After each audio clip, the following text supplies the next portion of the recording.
നാടോടി കഥ കേൾക്കാൻ ഇഷ്ടപ്പെടുന്ന എല്ലാവർക്കും ടൈൽസ് ഓഫ് ജിപ്സിയുടെ പുതിയൊരു വീഡിയോയിലേക്ക് സ്വാഗതം. 2023 ഡിസംബർ നടത്തിയ ശബരിമല യാത്രയുടെ ചെറിയൊരു യാത്രാക്കുറിപ്പാണ് ഈ വീഡിയോയിൽ ഉൾപ്പെടുത്തിയിരിക്കുന്നത്. 41 ദിവസത്തെ വ്രതാനുഷ്ഠാനങ്ങൾക്ക് ശേഷം അയ്യനെ കാണാനുള്ള യാത്ര. 10 വർഷത്തിന് ശേഷമുള്ള എൻ്റെ രണ്ടാമത്തെ ശബരിമല ദർശനമാണിത്.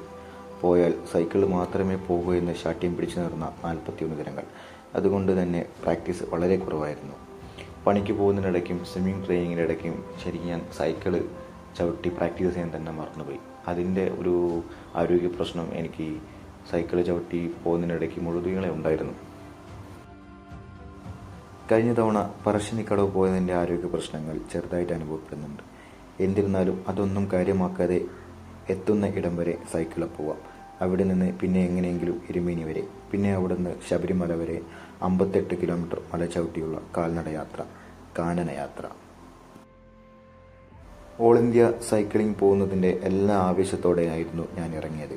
എല്ലാത്തിൻ്റെയും ഒരു തുടക്കം എന്ന വണ്ണമായിരുന്നു ഈ യാത്ര. കൂത്താളി കമ്മോത്തപ്പൻ്റെ തിരുസന്നിധിയിൽ നിന്നും കെട്ടിനിറച്ച് നാട്ടിലെ ചേട്ടന്മാർ യാത്രയപ്പ് തന്നു തുടങ്ങിയ യാത്ര. ലക്ഷ്യം 1, ശബരിമല ശ്രീധർമ്മശാസ്താവ് മണികണ്ഠൻ സ്വാമി. എത്തിച്ചേരാനുള്ള മാർഗങ്ങൾ പലത്. 300 കിലോമീറ്റർ അകലെ 18 മലകൾക്കുമപ്പുറം അയ്യനെ കാണാനുള്ള യാത്ര. ഓരോ യാത്രയും ഓരോ തിരിച്ചറിവുകളാണ്. ഈ യാത്രയും എൻ്റെ പലതരത്തിലുള്ള കാഴ്ചപ്പാടുകളും മാറ്റിമറിച്ചു. ഒരു ദൂരയാത്ര സൈക്കിൾ പോകുമ്പോൾ സൈക്കിളും ലഗേജും മനസ്സും മാത്രം പോരാ, അതിനുവേണ്ടി തയ്യാറാക്കിയ ആരോഗ്യമുള്ള ശരീരവും ആവശ്യമാണ്. പിന്നെ എന്തും നേരിടാനുള്ള മനക്കരുത്തും.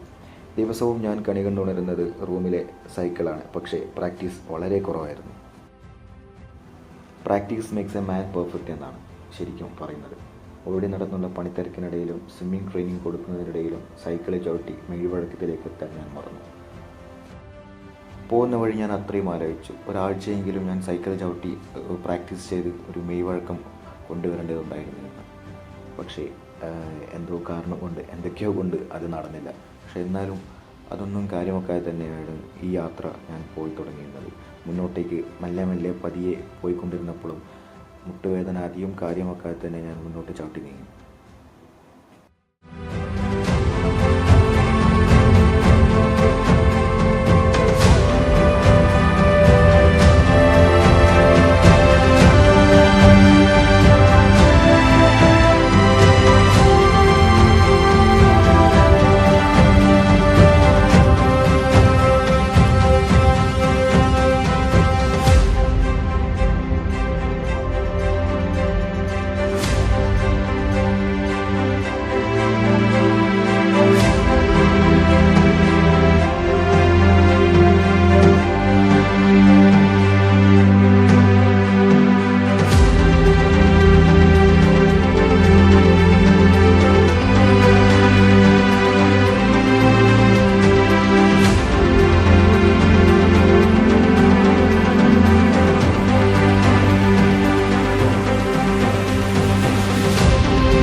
പുറകിലേക്ക് കണ്ണോടിച്ച അത്രയും പിന്നിട്ട നാഴികക്കല്ലിലേക്കായിരുന്നു.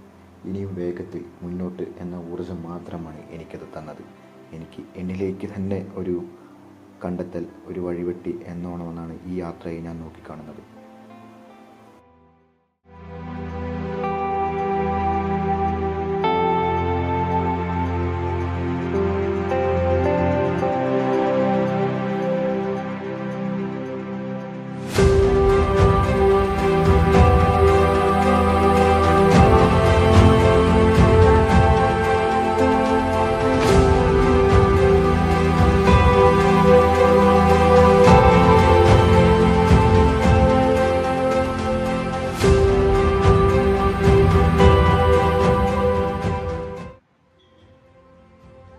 ഇന്ന് നല്ല ഇരുട്ട് വീഴുന്നതിന് മുന്നേ ഗുരുവായൂർ അമ്പലം വരെ എത്തുക എന്നായിരുന്നു ഏക ലക്ഷ്യം.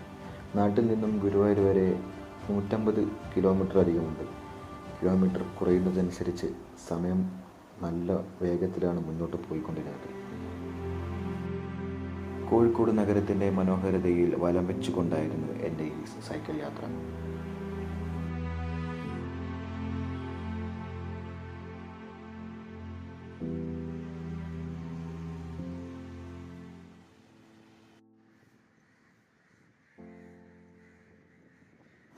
ഈ നല്ല വെയിലത്തും സരോവരം പാർക്കിൻ്റെ തണൽ വിരിച്ചുള്ള ഈ യാത്രയും കനോലി കനാലിൻ്റെ സൗന്ദര്യവും ആസ്വദിക്കാൻ ഞാൻ മറന്നിട്ടേയില്ല.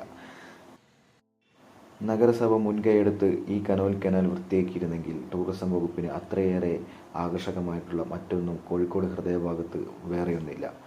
അത്രയേറെ ടൂറിസം പദ്ധതികൾക്കും പ്രൊജക്റ്റുകൾക്കും വഴികാട്ടുന്ന ഒന്നാണ് ഈ കനോലി കനാൽ. പക്ഷേ മലിനമാക്കുന്നതും മലിനമാക്കപ്പെടുന്നതും മനുഷ്യർ തന്നെയാണ്.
പൊതുവേല അപേക്ഷിച്ച് നാഷണൽ ഹൈവേ 66-ൻ്റെ പണി, 6-വരിപ്പാതയുടെ പണി നല്ല വേഗത്തിലാണ് ഇവിടെ പുരോഗമിച്ചുകൊണ്ടിരിക്കുന്നത്. ചുട്ടുപൊള്ളുന്ന വെയിലിലും ഒരു തണൽ കണ്ടെത്താൻ ഏറെ പണിപ്പെട്ടു. നീണ്ടു കിടക്കുന്ന നാഷണൽ ഹൈവേ റോഡുകളിൽ ചൂടേറ്റ് ആവുന്നത്രയും ഞാൻ പരിശ്രമിച്ചു. അത് എൻ്റെ വേഗതയെ വല്ലാണ്ട് ബാധിച്ചിട്ടുണ്ട് എന്ന് പറയാം. എന്നിരുന്നാലും ഇഴഞ്ഞിഴഞ്ഞ് നീങ്ങിയത് മുന്നോട്ടല്ലാതെ പിന്നോട്ടേക്കായിരുന്നില്ല.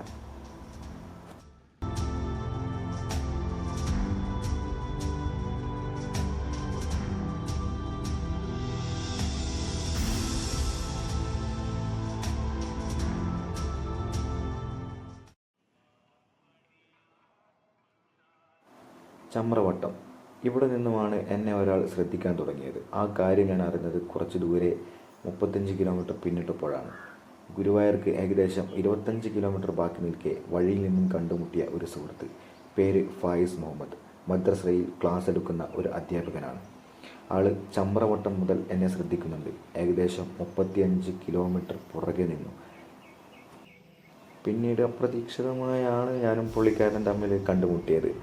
വഴിയിൽ നിർത്തി ചായ വാങ്ങിത്തന്നതും നേരെ ഇരുട്ടായപ്പോൾ ഗുരുവായൂർ വരെ സൈക്കിളിൽ ലിഫ്റ്റ് അടിച്ചതുമൊക്കെ ഒരിക്കലും മറക്കാൻ കഴിയില്ല. അവൻ്റെ വീടും കഴിഞ്ഞ് 10 കിലോമീറ്റർ അകലെയുള്ള ഗുരുവായൂർ അമ്പലം നട വരെ എന്നെയും എൻ്റെ സൈക്കിളിനെയും ലിഫ്റ്റ് ചെയ്ത് എത്തിച്ച ഫായിസ് മുഹമ്മദ്. ആ പേരൊന്നും ഒരിക്കലും എനിക്ക് മറക്കാൻ കഴിയില്ല. എല്ലാം ഒരു മായ അല്ലെങ്കിൽ ഒരു സ്വപ്നം പോലെ, ഒരു ദൈവനിശ്ചയം പോലെയായിരുന്നു എല്ലാം നടന്നുകൊണ്ടിരുന്നത്.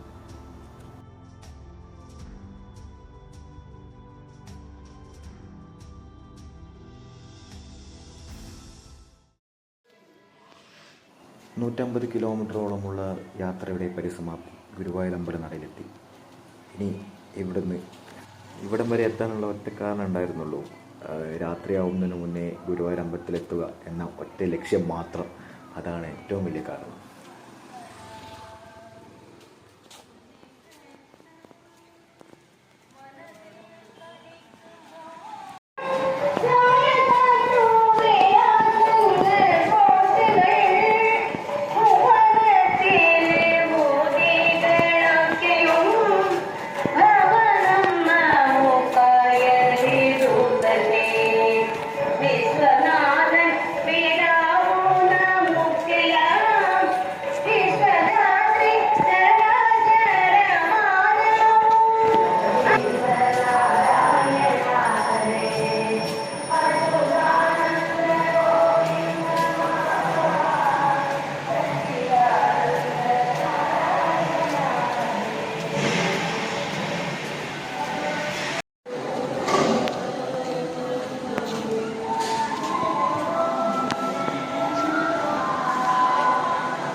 ഇവിടെ ഗുരുവായൂർ മുനിസിപ്പാലിറ്റിയുടെ കീഴിൽ 200-150 രൂപയ്ക്ക് താമസ സൗകര്യം ലഭ്യമാണ്. 200 രൂപയ്ക്ക് ഡോർമെട്രിയും 150 രൂപയ്ക്ക് വരാന്തയിൽ ഫാനോടെ പായും തൽക്കാനൊക്കെ ഇവിടെ കിടക്കാനുള്ള സൗകര്യം ലഭ്യമാണ്.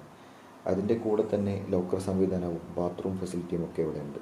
അത്യാവശ്യം നല്ല നീറ്റ് ആൻഡ് ക്ലീൻ ആയിട്ട് മെയിൻറ്റെയിൻ ചെയ്ത് കൊണ്ടുപോകുന്ന സ്ഥലമാണിത്. ഇത് നടത്തുന്നത് ഇവിടുത്തെ കുടുംബശ്രീയിലെ ആൾക്കാരാണ്. ഇവിടെ വന്നപ്പോൾ തന്നെ എനിക്ക് നല്ലൊരു വീട്ടിൽ കയറിയൊരു ഫീലായിരുന്നു കിട്ടിയിരുന്നത്. സൈക്കിള് അവിടുത്തെ കമ്പിനോട് ലോക്ക് ചെയ്ത് വെച്ചിട്ട് ഞാൻ പുറത്തേക്ക് ഇറങ്ങി. നാളത്തെ പുലരി കണ്ട് യാത്ര തുടരാനുള്ളത് കൊണ്ട് നല്ല ക്ഷീണമുള്ളത് കൊണ്ടും കൊതുക് കടി ഒന്നും അറിയാതെ കിടന്നു.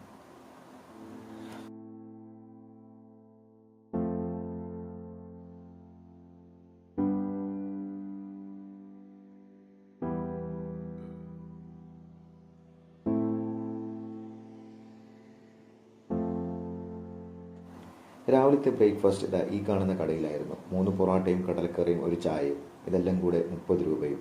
സൈക്കിള് ചവിട്ടി പോകുന്ന കഥ പറഞ്ഞു കൊടുത്താവാം ഇവിടുത്തെ അമ്മാമ്മയും അപ്പപ്പനും കൂടെ 30 രൂപ മാത്രം വാങ്ങിയത്.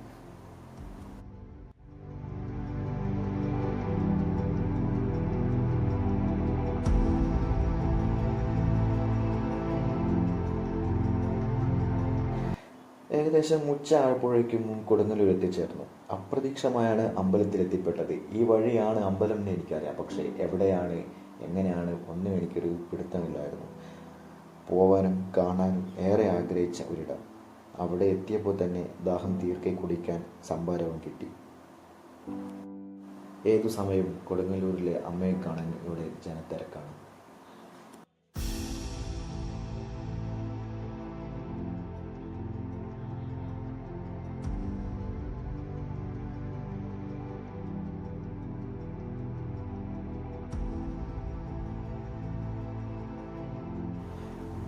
ഒരു തരത്തിലുള്ള ഭക്തിയും ആവേശവുമാണ് കൊടുങ്ങല്ലൂരിലെ അമ്മ. ചുറ്റും തണൽ വിരിച്ച ആൽത്തറകളാൽ സമ്പന്നമായ ഒരു അമ്പലം. ഇവിടെ വന്നിങ്ങനെ ആൽത്തറയിൽ ഇരുന്നാൽ തന്നെ പകുതി പ്രശ്നങ്ങളും ഇല്ലാതെയാവും. ക്ഷേത്ര ദർശനം കഴിഞ്ഞ് നേരെ ഓടിയത് ഊട്ടുപുരയിലേക്കായിരുന്നു. സൈക്കിൾ ഒരു കടയുടെ മുന്നിൽ ലോക്ക് ചെയ്ത് ഭക്ഷണം കഴിക്കാനുള്ള ലൈനിലേക്ക് കയറിയിരുന്നു. വയറു നിറയെ ഭക്ഷണം കഴിച്ചുകൊണ്ടാവാം അതോ ഇത്രയും ദൂരം സൈക്കിൾ ചവിട്ടിയതിൻ്റെ ക്ഷീണം കൊണ്ടോ ആവോ എന്നറിയില്ല. നേരെ നടന്നു നീങ്ങിയത് ആൽത്തറയിലേക്കായിരുന്നു. അധികം ആളില്ലാത്തൊരു ആൽത്തറ കണ്ടുപിടിച്ച് അങ്ങോട്ട് നീങ്ങി. സൈക്കിളും ബാഗും ആൽത്തറയുടെ ഒരു സൈഡിൽ വെച്ച് സമാധാനത്തോടെയുള്ള ഉറക്കം. ചിലപ്പോഴൊക്കെ ഞാൻ എവിടെയെങ്കിലും പോയാലും ഉറക്കത്തിൽ ഞെട്ടി എണീക്കും. സൈക്കിൾ അവിടെയുണ്ടോ, ഫോണോ ബാഗോ എല്ലാം കയ്യിലുണ്ടോ എന്ന ഒരു വേവലാതിയോടെ. പക്ഷേ ഇവിടെ ഒന്നും ഞാൻ അതിന് വഴി കൊടുത്തില്ല. ആലോചിക്കാൻ പോലും ഒരു വഴി കൊടുത്തില്ല. ഒന്നും നഷ്ടപ്പെടാനില്ല, ഒന്നും നഷ്ടപ്പെടുകയില്ല എന്ന ഉറച്ച ബോധ്യത്തോടെ കുറച്ച് സമയം ഉറങ്ങി.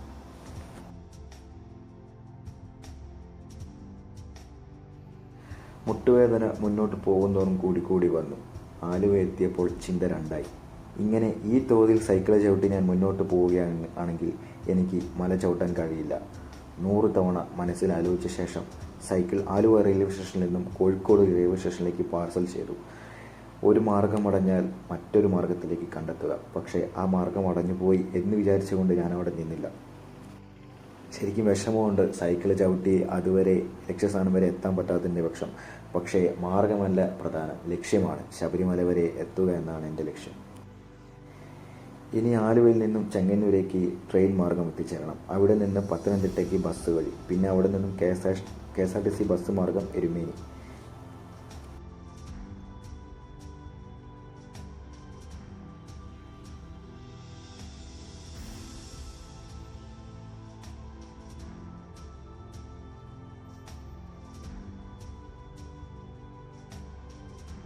ചെങ്ങന്നൂരെത്തി പത്തനംതിട്ടയ്ക്ക് ബസ് കിട്ടാൻ പ്രയാസം ഉണ്ടായിരുന്നില്ല. റെയിൽവേ സ്റ്റേഷൻ്റെ മുന്നിൽ തന്നെ ബസ് ഉണ്ടായിരുന്നു. പക്ഷേ പത്തനംതിട്ട സ്റ്റാൻഡിലെത്തി അവിടെ നിന്ന് എരുമേലിക്ക് പോകാനായിരുന്നു പ്രയാസം. ഒരുപാട് സമയം കാത്തിക്കേണ്ടി വന്നു. 10 ബസ് പമ്പയ്ക്ക് വന്നാൽ ഒരു ബസ് എന്ന കണക്കായിരുന്നു എരുമേലിക്ക്. അങ്ങനെ ഒരുപാട് സമയം കാത്തുനിന്നതിന് ശേഷമാണ് ഞങ്ങൾക്ക് ബസ് കിട്ടിയത്. ബസ് കാത്തു നിൽക്കുന്ന സമയം എനിക്ക് ഇവിടുന്ന് 2 സ്വാമിമാരെ കൂടി കൂട്ടിനിട്ടായിരുന്നു. അവരും മല ചവിട്ടി പോവാണ്. ഓച്ചിറയിൽ നിന്നായിരുന്നു അവർ വരുന്നത്. ഒരാളുടെ പേര് ആഷിക്കും മറ്റൊരാളുടെ വിഷ്ണു എന്നായിരുന്നു. മല ചവിട്ടാൻ ഒറ്റയ്ക്ക് പോകണമല്ലോ എന്നാലോചിച്ചിരിക്കുമ്പോഴാണ് രണ്ടാൾക്കാരും കൂടെ എനിക്ക് കൂട്ടിന് കിട്ടുന്നത്. ഇനി നാളെ രാവിലെയാണ് എരുമേലിയിൽ നിന്നും പമ്പയിലേക്ക് 58 കിലോമീറ്റർ കാനനപാതയിലൂടെ, പരമ്പരാഗത കാനനപാതയിലൂടെ യാത്ര തുടങ്ങുന്നത്. ഇനിയിപ്പോൾ എരുമേലെത്തിയിട്ട് അവിടെ സ്റ്റേയും കാര്യങ്ങളൊക്കെ ശരിയാക്കി നല്ലപോലെ തന്നെ റെസ്റ്റ് എടുത്തിട്ട് രാവിലെ വേണം ഇറങ്ങാൻ. അപ്പോൾ ഇനി അടുത്ത വീഡിയോയിൽ കാണുന്നത് വരെ bye. The tales of gypsy.